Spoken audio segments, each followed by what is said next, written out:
lazima upite hapa nilipo mimi. Achana na ule usemi wanaosema wahenga, kilijua la mbele, sisi tunalijua la nyuma.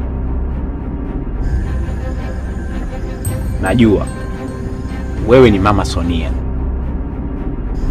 na binti yako amependwa na kijana wangu mimi. Hivi ushawahi kujiuliza labda kwamba binti yako anapokwenda kwa mwanaume anaenda kufanywa nini? Kuchikichi.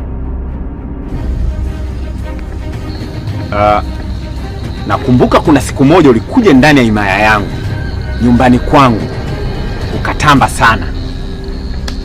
Ukahisi labda mimi nakuogopa. Mimi sikuogopi. Nilikaa kimya tu kuepusha ushari. Lakini leo ukitia fyoko na unyoosha mdomo wako.